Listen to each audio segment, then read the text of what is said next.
And Wayne, you're good.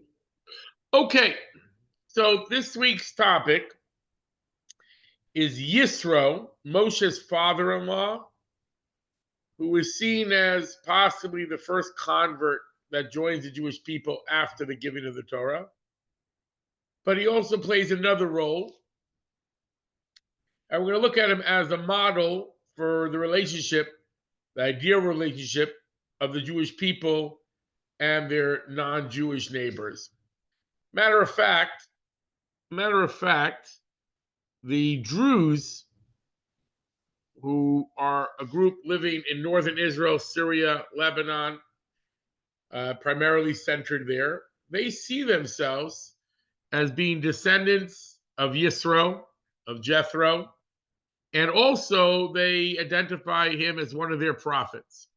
So, they're a break-off group from Islam, but their narrative sheds light on how we view the Yisro and his descendants as well. My point is, let me put it in other words.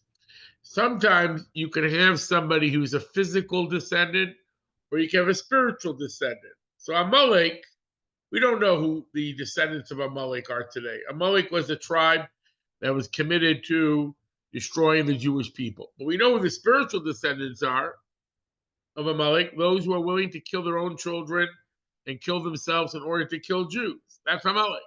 So they are the spiritual descendants of Amalek. So who are the spiritual descendants of Yisro? We have to first understand who Yisro was. Let me talk a little bit about Yisro. It's a small group today, so feel free to interject.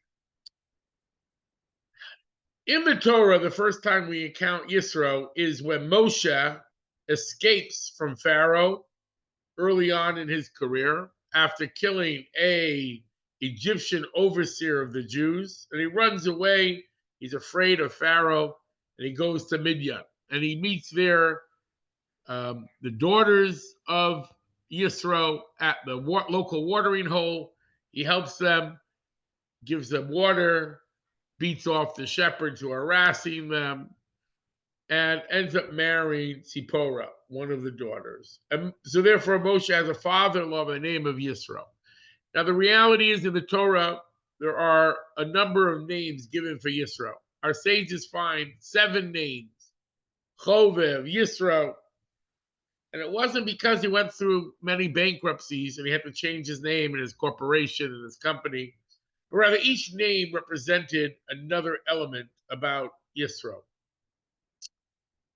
But there are midrashim, the rabbinic sources that tell us a bit more about Yisro, the backstory. Moshe meets him later on in life, but how did Yisro, what was his encounter with Jews before? You have 2 stories for the midrash. One story is that the stargazers had told Pharaoh that a Jewish child, someone born of the Jews will take over your kingdom, will destroy your kingdom. And one day, while Paro was playing with his daughter's adopted son, known as Moshe, Moshe reached up and took the king's crown and put it on his own head. Everyone had a loud gasp. This looks like this child is reaching for your crown. And they wanted to kill him. This kid is going to be a contender for the crown, kind of push out Paro. Yisro was an advisor of the king at the time, of Paro. And he says, maybe the child doesn't want a crown. He's a little child. Maybe the child is attracted to shiny things. Let's make a test. Let's fill up 2 bowls, one with diamonds and jewels, and one with coals that brightly shine. Let's see what the child goes for. If he goes for the diamonds, you'll see that he truly wants and he understands things of value, so you could be concerned. But if he just likes shiny baubles, he just likes shiny things, he'll go for the coals. So the Midrash says this was Yisro who gave the advice. They brought the 2 bowls, and Yisro and they put it before Moshe. And Moshe, a matter of fact, reached for the diamonds. He understood what they were. But an angel pushed his hand into the coals, and Moshe burnt his fingers and popped his fingers into his mouth, maybe with a little bit of particle of coal. And that's how Moshe became a Ral Sifasayim, Kaved Peh. That's how Moshe became unable to be clearly articulate because of that encounter. That's one story where Yisro saves Moshe. And another story that Paro is this. I don't know if these midrashim are complementary or if they contradict one another. Seemingly they may. There's an amount of midrash that says that when Paro wanted to come up with a plan how to outsmart the Jews and the Jewish God, how do I minimize and break down and keep them from being a threat? Because Paro was afraid the Jews would multiply and get strong and push him out of the land. So he has three advisors. He wants to get rid of the Jews. He wants to kill them, weaken them, enslave them. And the three advisors are Bilam, Job, Eov, in other words, and Yisro. This is all according to the Midrash. And the Midrash is giving us a prototype of different types of bystanders or allies or collaborators against us. The three enemies, the three advisors. Paro says, what should we do with these troublesome people, with these Jews? And Bilam says, kill them all. I like your idea. Job is silent, and Eov is silent, and Yisro says, no, it's the wrong thing to do. Paro said, well, right now it is me and Bilam against you. And since Eov is silent, so he must be like me. So Yisro had to flee for his life. That's the story that's told. Now, what it helps us understand, this midrash helps us understand different types of people throughout history who have been there or against the Jewish people. The stories told about Yisro are interesting. It says about him that he was a priest of Midian. He was a priest. He had been a priest because when Moshe comes, Yisro had already rejected all the idol worship of the Midianites. Now, what's interesting is it doesn't say what he himself was, if he's a Midianite or not, but he was a priest of Midian, and we're going to find them, the descendants of Yisro, being a little bit nomadic. But the story is told is that he tried out every single idol in the world, every form of worship. He was an explorer. He was an intellectual. He was a spiritual seeker. And he went out and tried to find the right God. Later on, when he comes to the desert, when he meets the Jews, he says, now I know that your God is greater than all the other gods. And they say, how can he know all the other gods? He said, been there, done that. He had tried out every religion known to man at the time, and he had found them wanting. And he had embraced on his own, or at least come close to, embracing a form of monotheism. And this becomes a later on development as well. But at this point, he told all his followers and all the residents of his city, he's done. He's old. I'm done. I'm retiring. And he gave up all his tools of his trade and gave back all the ritual objects. And the people were horrified. They felt betrayed. This man had been our leader, and now he's leaving us. And they harassed him and his daughters, which is when Moshe comes down and he flees to Midian. This is where he ends up there. Now, there's another interesting midrash, by the way. When Yisro left Egypt, he didn't leave empty-handed. He took a souvenir from the Pharaoh's palace. This souvenir goes back to Adam and Chava. It is what we call the staff of Moses. The staff of Moses was created at twilight, according to our sages, at the beginning of creation. All the miraculous objects of the physical world are seen by our sages as being created not during the day and not at night, but somewhere in between the twilight hour. Not the witching hour, but the miracle hour. So what happens is this sapphire staff, which had engraved on it, if you remember from your Haggadah, Rabbi Yehuda would give an acronym for the plagues, the Tzach, Adash, Pachab. That acronym was engraved on this sapphire staff. So it was Adam had given it and passed it down. Noah gave it to Shem. Shem transmitted it. Avram, Yitzchak, Yaakov, and Yosef had brought it down to Egypt, or Yaakov had brought it down to Egypt, rather. And at some point, it was in Pharaoh's palace, and Yisro took it with him. So the way the story is told in the Midrash, Yisro took it with him and put it in his garden, and it took root there, this sapphire staff. And this is akin to King Arthur's sword, because no one could pull it out. When Moshe came to Midian, according to the Midrash, Yisro was afraid that the Pharaoh would send guards and soldiers to kill Moshe and to harm his family. So he put Moshe into a prison in the garden. This is how the Midrash says.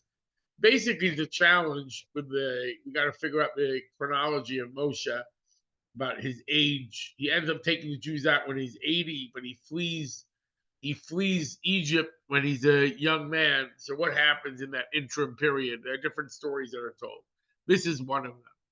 But Moshe comes out of his Sipporah has been feeding him all these years that he's been kept in prison. And he comes out and he pulls his staff out, and miraculously, and this becomes his. So these are midrashim about giving backstory. But I want to get to the core ideas of Yisro. So Yisro, this week's Torah portion, he comes, he hears about the wonders and miracles. There's a debate, when did he actually come? Did he come before the Torah was given or after the Torah was given? Let me tell you the story first, and then we can discuss it a little bit. Yisro comes, he had heard about all these great miracles that God had done for the Jewish people, how God had punished the Egyptians measure for measure. The Egyptians had wanted to drown the Jews, they got drowned. This idea of complete justice resonated with Yisro. Yisro, as we'll see, was a man who was committed to justice. And the idea that God gave retribution according to the negative acts that people did resonated with Yisro. So Yisro comes, and he's the father of Moshe, and he brings Moshe's wife and the two boys with him. They reunite with Moshe. And the Jewish people come out to greet him. Moshe comes out to greet him. They feast together, and it's said that they are feasting before Hashem. At a certain point, Yisro gives advice to Moshe, and he tells them, you're working too hard. You're working too hard. You're sitting and judging the people day and night. You are not able to delegate. You're doing everything yourself. You are the one that answers all questions, small or large, and you're not able to make it. And the people are standing in line for hours. You have to delegate. You have to make subcategories of people. You have to have generals. You have to have staff that can answer questions. Heads of 10s, heads of 50, heads of hundreds, etc. And Moshe takes this advice. So this is the first legal system that is suggested by Yisro, because till then, Moshe was doing it all on his own. Now the question is, did he come before the Torah was given or after the Torah was given? That's one question. There's another question. Moshe is trying later on in Numbers to keep him from leaving, not to go home. And the question is, did Yisro convert to Judaism? Did some of his children join the Jewish people? Did he rejoin the Jewish people going to Israel? We know his descendants had a portion in the land. The question is, did they convert or were they fellow travelers? It's possible Yisro himself did convert. There's a debate about that. But others see him more as a model for a Noahide, for what we call a resident sojourner. For sure his descendant. He himself may have converted, but he goes back to Midian. Why does he go back to Midian? Either because he didn't want people to think that he stole things. He wanted to make sure to settle his accounts there. Or because he was getting old and he didn't see he would be able to settle in the land of Israel. Or he wanted to convert the Midianites to monotheism. Either way, the story is told in the Torah as if he goes back. He may reunite with the Jews, but we know his descendants end up in the land of Israel. I want to go back a little bit earlier in time He's called one of his names. He's called the Cani, his descendants, and this is similar to the word Cain, which is Cain, like Cain and Abel. So it's interesting. The Kabbalists who describe the process of reincarnation talk about Yisro and Moshe. That Moshe was a reincarnation of Abel, and Yisro is a reincarnation of Cain. This idea of brother killing brother, Cain kills Abel, and Abel's blood, Hevel, his blood cries out from the ground, and God rebukes Cain and sends him as a wanderer, as a nomad, which, by the way, the descendants of Yisro also become somewhat nomadic. But the story is told, the interpretation is given by the Kabbalists like this. When it comes to reincarnation, there are different parts of a person's soul. There's the life force, the nefesh. The ruach is the emotions. The neshama is related to the intellect. So in general, reincarnation, any one or all of those three could come down into a person. It could also be mix and match. You could have a new identity. Most of the time, a reincarnated person is not a complete copy, carbon copy of the one that was there before. He has a soul from one, a nefesh from one, a ruach from another, a neshama from another. So with a job to finish. So the story is told like this, that Cain was reincarnated 3 times till Jethro. First, he was as the Egyptian that was trying to kill the Jew, that Moshe steps up and steps in and kills the Egyptian and buries him in the sand. Just like Cain had killed Abel and buried him in the dirt, in the sand, so too this Egyptian is a reincarnation of Cain, is killed by Moses after trying to kill a Jew and buried in the sand. The next level was Korach.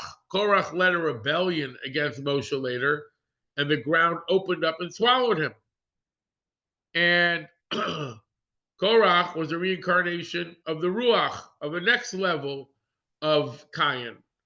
And he was swallowed up in the ground. And again, he was starting to fight with Moshe for no good reason, or because he wanted to have power, all the different reasons, just like Cain and Abel. It's the same story all over again. But each time, Cain had not yet rectified himself. Then along comes Yisro, Jethro.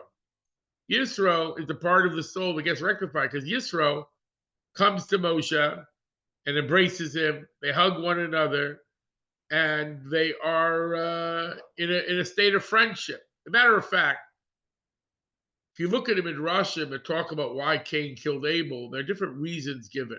One reason given was that it was over money. That Cain said to Abel, let's split up the world. You take the movable items and I'll take the immovable. I'll take all land and you take all possessions. So Abel said, okay, brother Cain. And he becomes a shepherd. And Cain comes along to him and says, get off my land. Just to clarify, in the Torah, it does not tell us what the motivation of why Cain killed Abel. It looks like he's starting to fight, but we don't understand why. There's no backstory there. So the backstory that is given in the Medrash illuminates different reasons why wars and fights begin. One interpretation is money. Another interpretation is something that's also competitive. It says that Abel was born with twin sisters, and Cain was born with one sister. Cain wanted a second wife. So that was another reason for conflict historically in human existence over a relationship. And another opinion says that Cain, as the Torah describes what had happened before, that Cain had brought an offering, and Abel had brought an offering, Hevel had brought an offering, and God had responded to Hevel's offering because it was done with a full heart and generous. And Cain's was parsimonious, was from the worst of the produce, and God did not bring down fire and consume it. In other words, God had rejected it. So Cain had religious envy against Hevel. These, in general, are the 3 big sources of conflict in the world: religion, relationships, money, power. So the rabbis find it all in that story. But when Cain comes back, when Cain is reincarnated as Yisro, and Yisro comes to Moses and says, "Here, take your wife." The Kabbalist, Rizal says, what's really going on here is that this Zipporah, his daughter, was a reincarnation of that twin born with Moses. And he's being brought back. She's being brought back and saying, here, this is rightfully your match. So be that what it may, that's a Kabbalistic reincarnation model here. But let's get an understanding of what happened here. Let's take a look at some of the sources in the biblical text. In the biblical text. I'm going to skip around for a second. We have in Jethro. Jethro, the former ruler of Midian, Moses' father-in-law, heard about all that God had done for Moses, for his people Israel, that God had brought Israel out of Egypt. So Jethro, Moses' father-in-law, took Moses' wife Zipporah after she had been sent away, and her 2 sons. The name of the older one was Gershom, because Moses had said, I've been a stranger in an alien land. The name of the younger one, Eliezer, because Moses said, the God of my father came to my aid and rescued me from Pharaoh's sword. When was he saved from Pharaoh's sword? When he had killed the Egyptian overseer. Pharaoh wanted to kill him. According to the Midrash, he actually was taken to the executioner block, but God caused Moshe's neck to turn hard like marble, and to make the executioners and the guards blind. Either way, whether it means it literally or not, Jethro, Moshe's father-in-law, came to Moses together with his sons and wives in the desert, and Moshe was encamped to the mountain of God. So why is it called the mountain of God if the Torah is not yet given yet? But either way, that's why we have different opinions if this Torah reading is in order or not. Sometimes the Torah is in order, sometimes it's not. The question is, did Moses send him away before the Torah was given, or was he there for the Torah? Did he accept it? And that's really the question about his level of conversion as well, or for his family. He sent word to Moses, I, your father-in-law, Yisro, and on my way to you, because with your wife, with her together with your wife, with her 2 sons. Moshe went out to greet his father-in-law. He prostrated himself and kissed him. They inquired after each other's welfare. They entered the tent. Moshe then tells his father everything God had done. And Jethro was rejoiced over all the good that God had done for Israel. So it's interesting, the Hebrew word in verse 9, Vayichad Yisro, for all the good that God had done, they had saved the hands of the Egyptians, he was happy, but the Hebrew word, Vayichad, is a strange word, which implies like prickly. It implies that he had a subconscious or a secondary level of feeling of discomfort about how the Gentiles, the Egyptians, who had attacked and tried to kill the Jews, how they had suffered too. Because there is an identity and there is a connection that Gentiles have with each other to a degree that we say one should not speak ill of a Gentile in front of a convert up to 10 generations. I think it says 10. But the point is that there's an affinity here and a challenge that you find this type of, I don't want to say ambiguity, but more like a mixed feelings when God's miracles ended up hurting these Gentiles who had tried to kill the Jews. And this is an interesting point about being sensitive to where people are coming from. So, for example, if someone has non-Jewish relatives, we have to be careful how we speak about, even in these stories of the Torah, there's an element where you're cautious not to make people feel bad. So what does he say, Jethro? Praise be God who rescued you from the hands of the Egyptians and Pharaoh and liberated the people from the authority of the Egyptians. Now I know that God is greater than all the deities. How do you know he's greater than all the deities? Because he had tried out all the deities. And he says he had foiled a nation's intent by turning the very scheme that they had plotted against others, against themselves. In other words, the idea of divine justice was a big theme, which is why he comes up with this idea of justice and making it better. This is his theme. Let's go to Numbers for a second. In Numbers, they traveled, in verse 29, that Moses said to Chovav, son of Reuel the Midianite, Moshe's father-in-law. So this is the question about some of these names. Is it a grandfather? Is it a relative? Are these siblings, but the classic understanding is the same person with 7 different names, each one representing a different paradigm, a different element in the person. So Moshe says to Chovav, the son of Reuel, the Midianite, Moshe's father-in-law, we're traveling to the place which the Lord has said, I'll give to you. Come with us, and we will be good to you. For the Lord has spoken of good fortune for Israel. Let me put a Rashi here because the commentators say, what does he mean by be good? He's going to give him a portion of the land.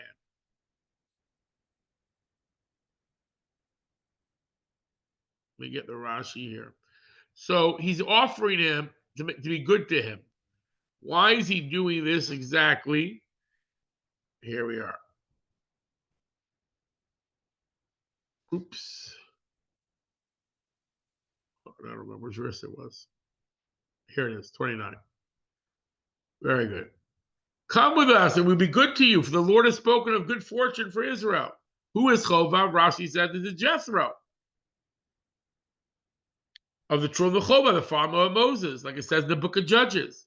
So what does scripture mean by saying they, the daughters of Jethro, came to their father Reuel? Wait, it's confusing. It teaches that children call their grandfather father. He had many names. Jethro, because through him a portion was added to the Torah. Chovav, because he loved the Torah.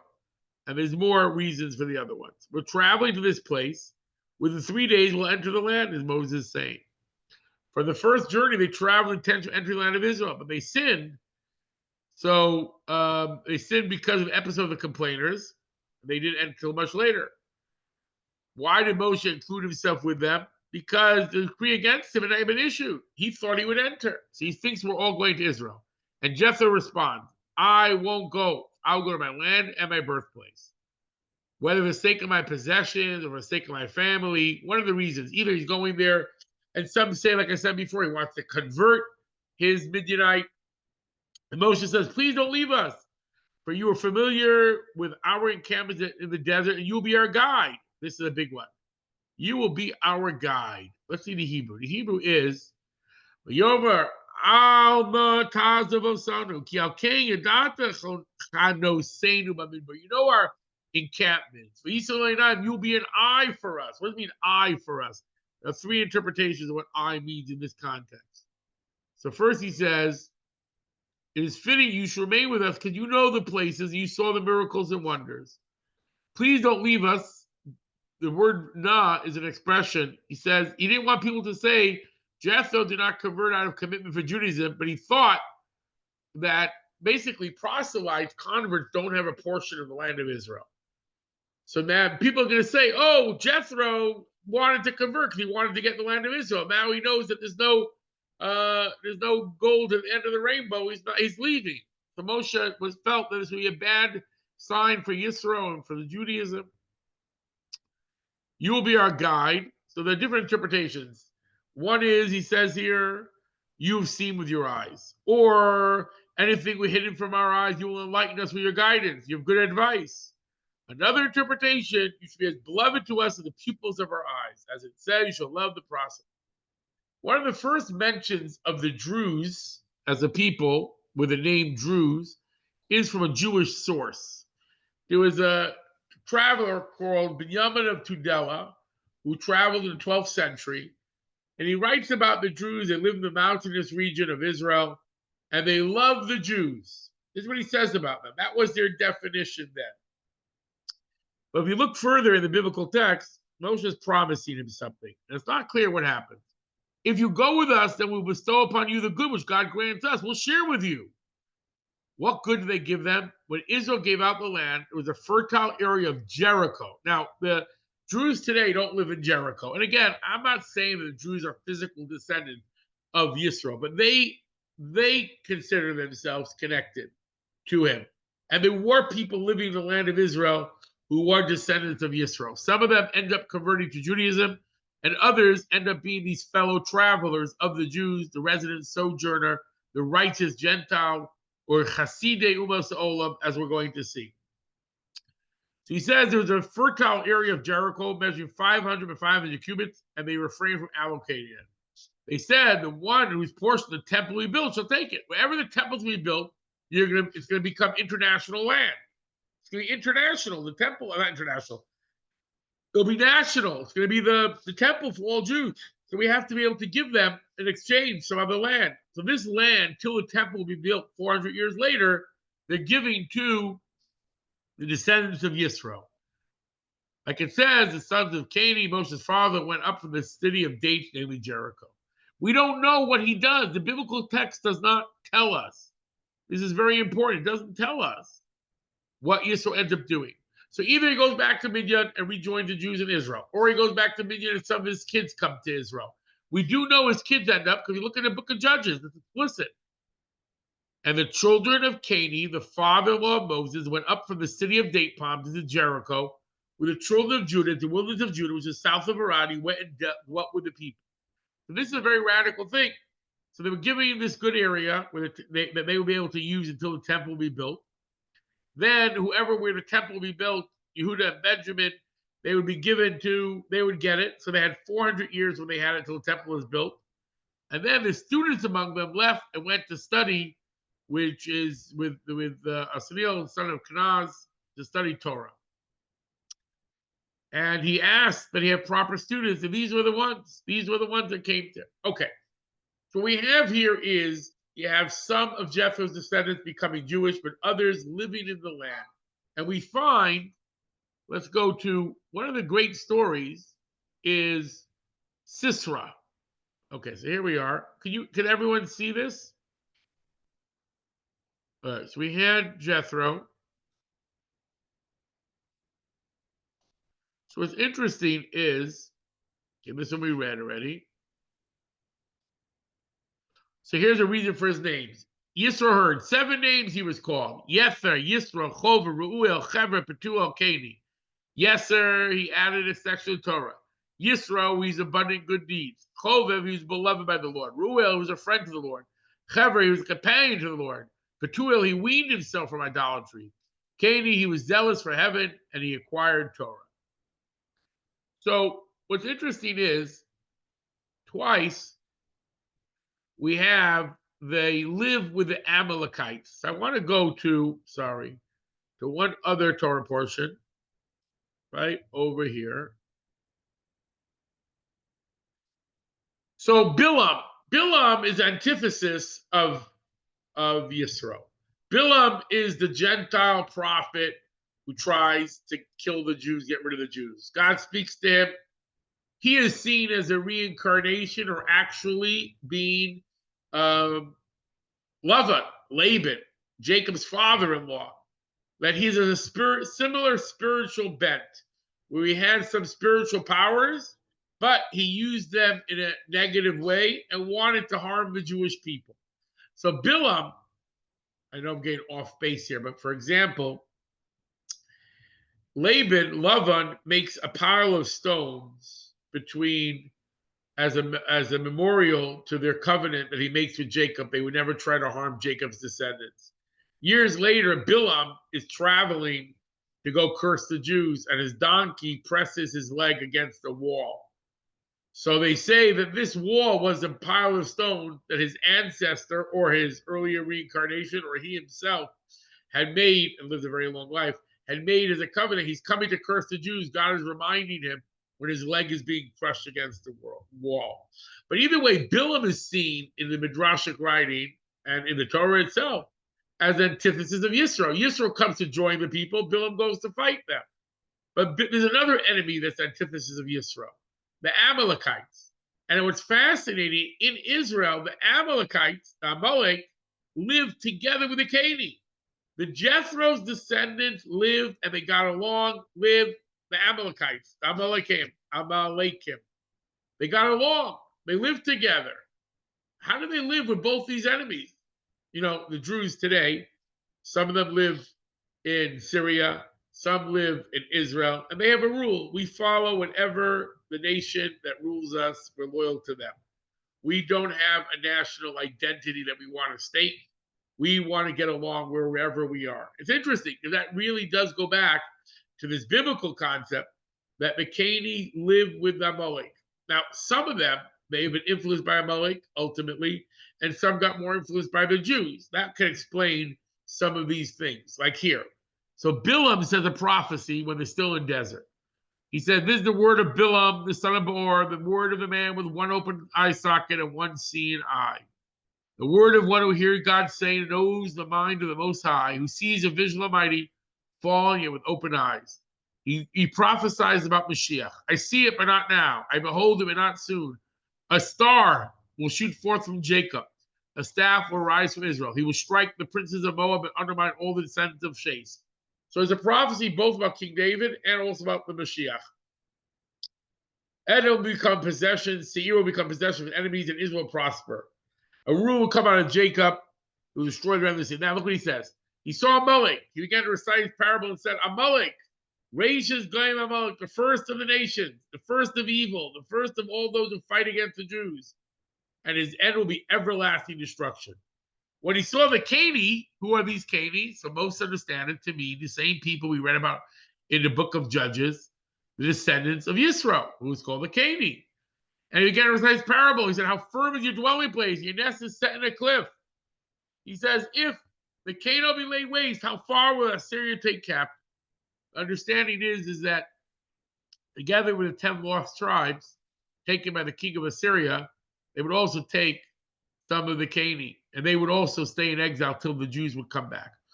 Others understand it that it's saying that you have to don't stay with the Amalekites, because if you stay with them, your end will be with them. You have to separate yourself. In other words, there's a necessity at times, just because you're getting along with the enemies of the Jews, at a certain time, you got to make a choice about where you are. And this is true for the Druze today as well in Lebanon and in Syria. There's that element there where at a certain point you have to choose. So they have to do that. I want to go for a second to the story of Sisera and Yael. So Devorah is fighting a war. Yeah, not Sisera. Here we are. Yeah, Sisera. Here it is. The king of Assyria. Let's find it.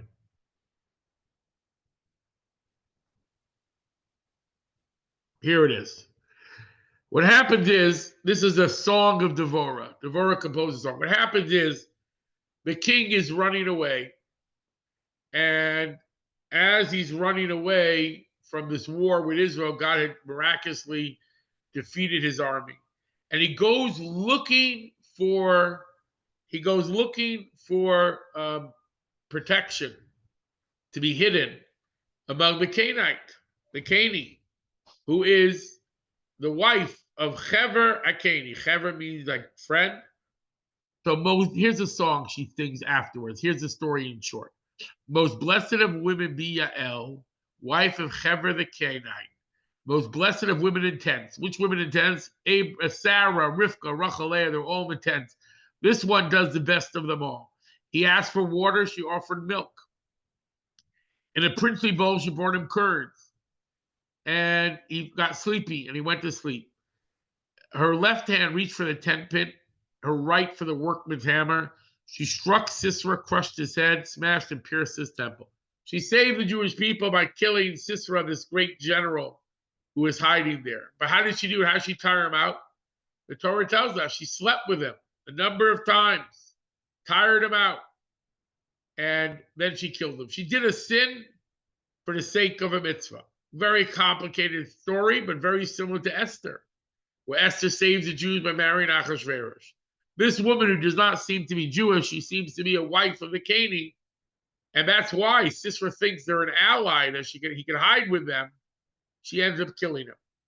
But it is said, the Kabbalists say, that from this relationship came forth the ancestors of Rabbi Akiva. Rabbi Akiva is a descendant from Sisera, from this relationship. Rabbi Akiva becomes the great teacher of the oral Torah. If you think about it, Yisro himself is part of that oral Torah. Yisro is the one who sets up court. He comes up with a system of setting up courts. This idea of expansion of the tent of Torah to some degree. I'm going to go off a little bit. Originally, they're supposed to settle in Jericho. Jericho is seen as the border town between the outside of Israel and Israel. Whoever gets Jericho is able to conquer the land easily, which is why when they come, there's another person like Yisro, who's Rachav the harlot or the innkeeper, who helps the Jewish people. Even though she's not of the Jewish people, it's possible she does convert, but her family is also saved because of it. And but there with Yericho, we say that's the doorway, that's the gate for entering Israel. If you protect that, you're protected. But what does this mean spiritually to have the borderlands? What are the borderlands between Jew and Gentile, between Israel and outside of Israel? These are the Gentiles that are fellow travelers, and they are that intermediary, if you will, between the Gentile world and the Jewish world. So, like the Druze today, up in the north, they're by the borders, so to speak, with Syria. So, if they, are able to stay loyal to Israel, that's a benefit, both spiritually and physically. The same thing with Jericho, which was also a similar type of border town. So what happens here is that we find that the Ashes Yael, it kills Sisera and saves the Jewish people, and she's praised above all the other Jewish women who were in tents as well. We have another story with Saul here by women of tents. Here, let me find it. Here it is. Saul was told, you got to get rid of the Amalekites, this enemy of the Jewish people. Saul said to the Canaanites, come withdraw at once from among the Amalekites, that I may not destroy you along with them. For you show kindness to all the Israelites when they left Egypt. Who are these people? They must be the descendants of Yisro. They helped out.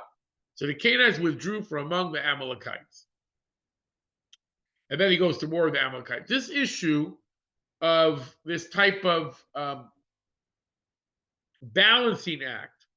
Now, if you think about it as nomads, and also without a national identity of their own, they have a tribal identity, but they never had a desire, so to speak, for a state. I'm talking about the Druze now as well. So it fits very much with the Druze. And even until today, there were Druze that more identified with Syria. They served the Syrian army.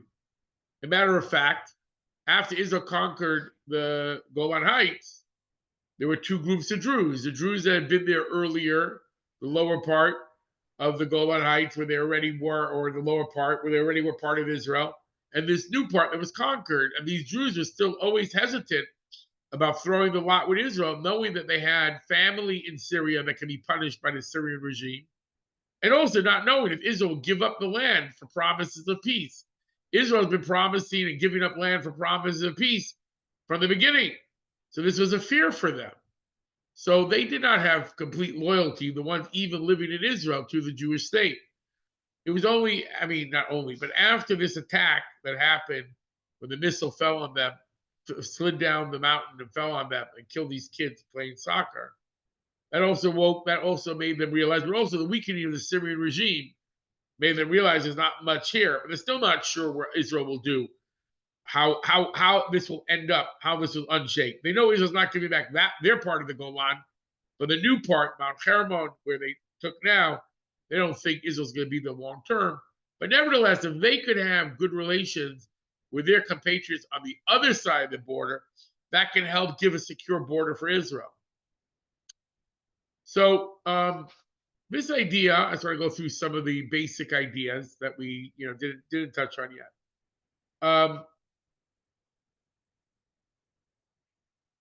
The idea twofold. The idea of different types of Gentiles and the relationship with the Jewish people. The Amalek and the Canaanite are two polar opposites, but they can live together. They can be living in the same place and be two polar opposites. What we have is, when we deal with the non-Jewish world as a Jewish world, we have to recognize that there's a spectrum here, and these things can shift. In other words, the people who are in one camp can shift to the other camp. We say that about Haman, that the grandchildren of Haman learned Torah in Bnei Brak.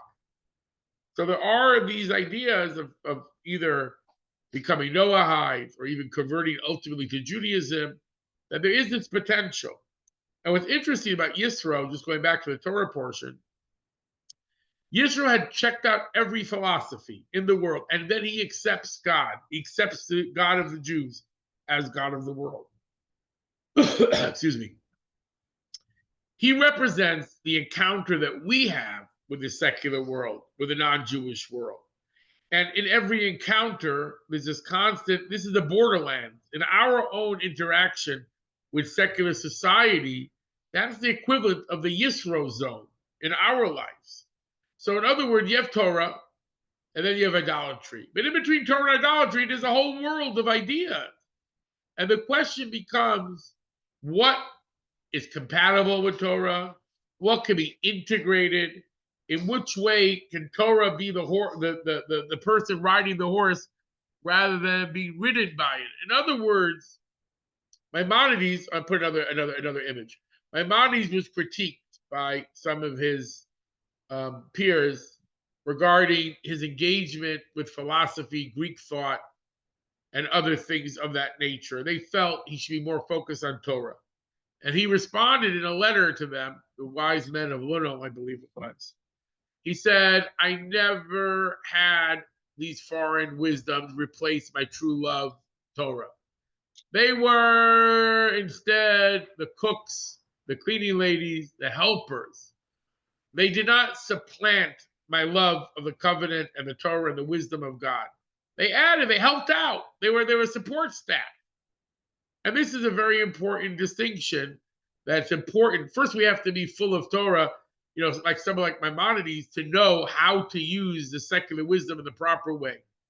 If by divine providence we have this wisdom, we have to be careful, but we can look at it through the lens of Torah and see what is compatible.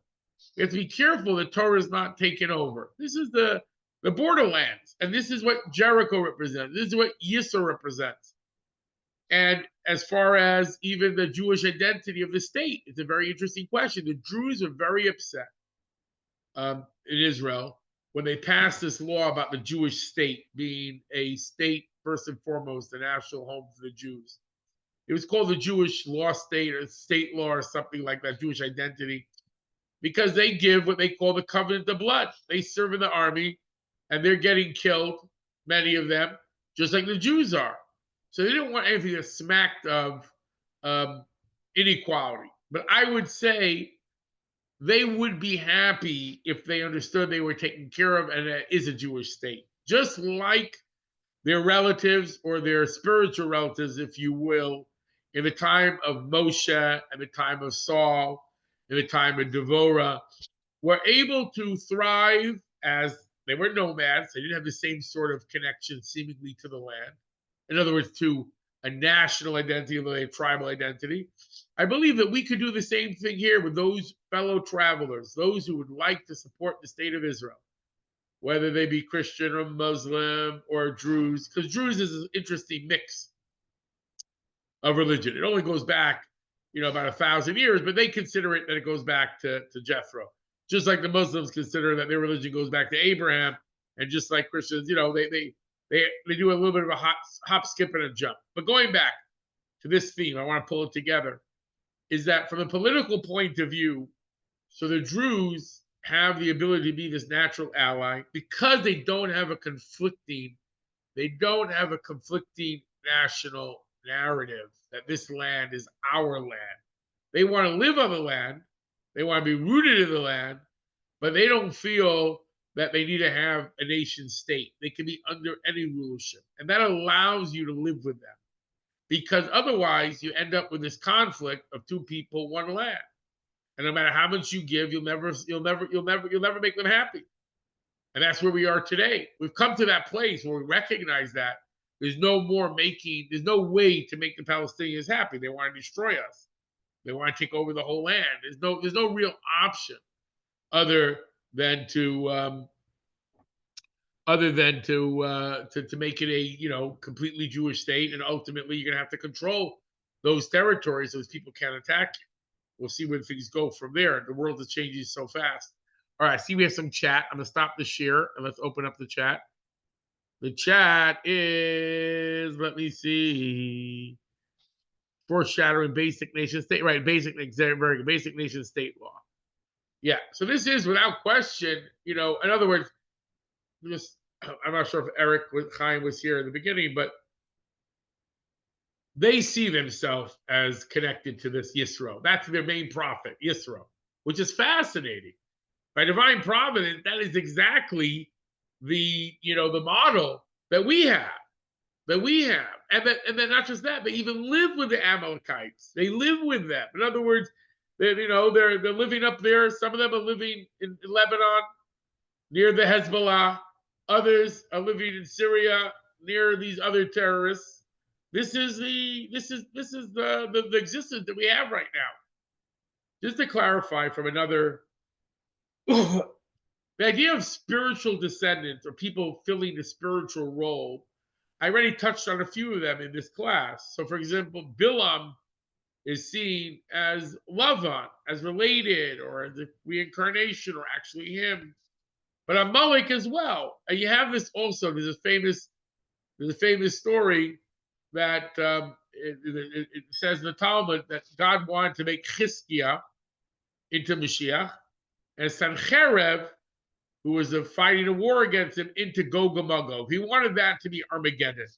Plan A was that this would be the war before Mashiach. The problem is, because it prophesies certain wars before Mashiach will come. The problem is that if you look at the genealogy of Sancherev, he's not from Gog and Magog. So the answer is that it's okay.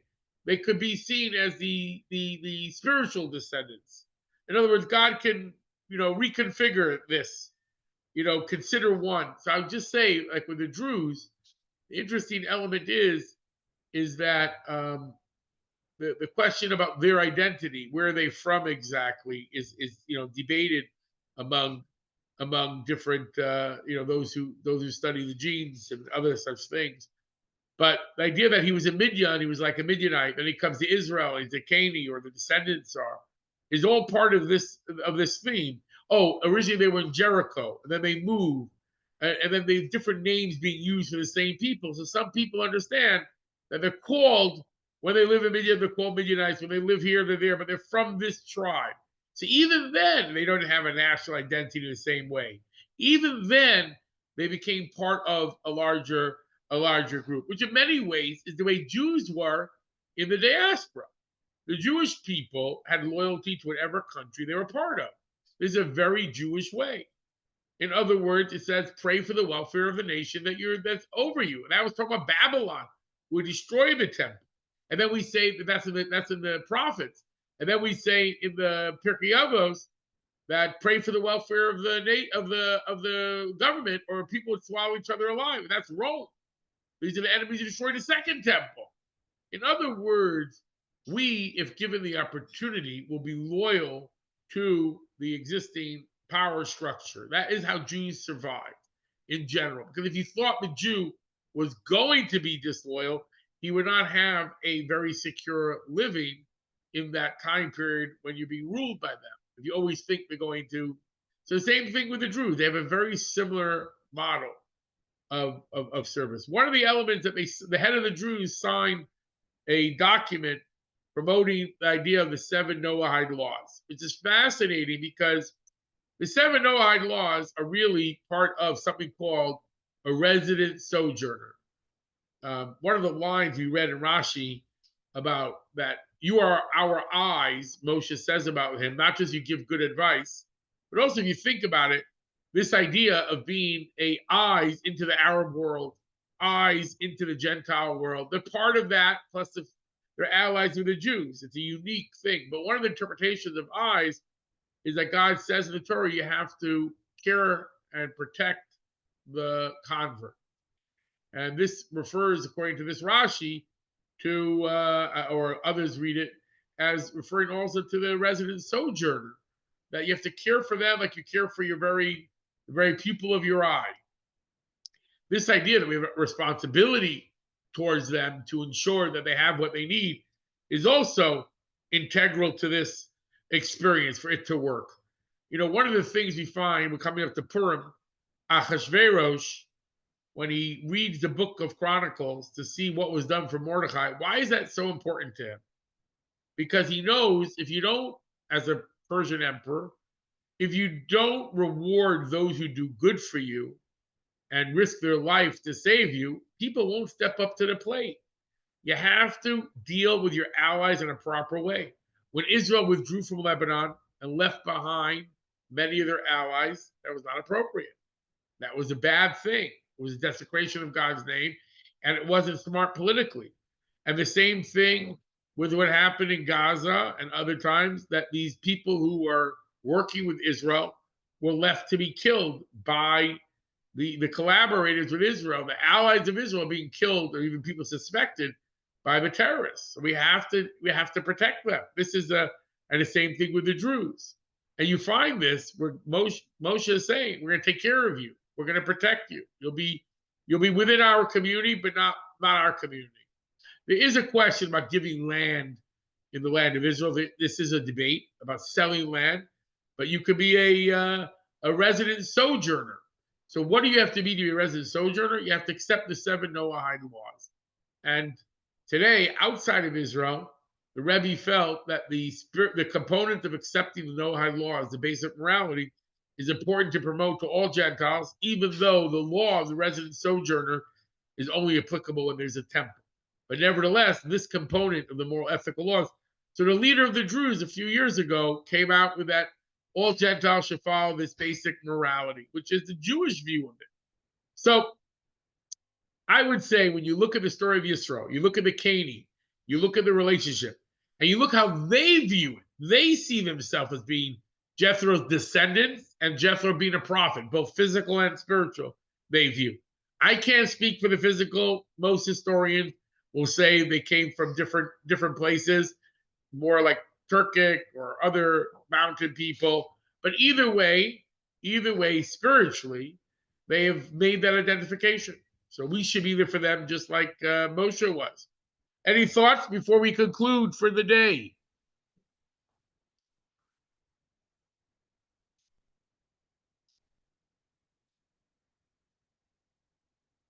How about if I unmute everyone at once? All right. Anyone have anything to say before good night? I'm just going to wish you all a good night. We'll be here Sunday morning. We're here Shabbos too, but I don't think we'll have a minyan. I mean, we'll daven.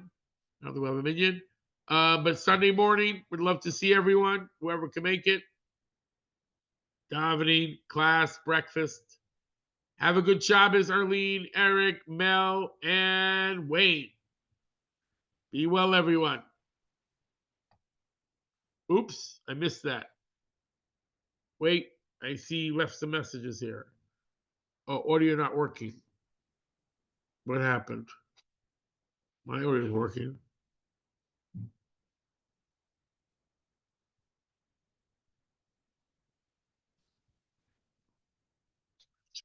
Eric, can you talk? Audio looks like it's working. I'm not sure why it's not working. All right, I have to speak to you guys in person. Sei gesund. Be well.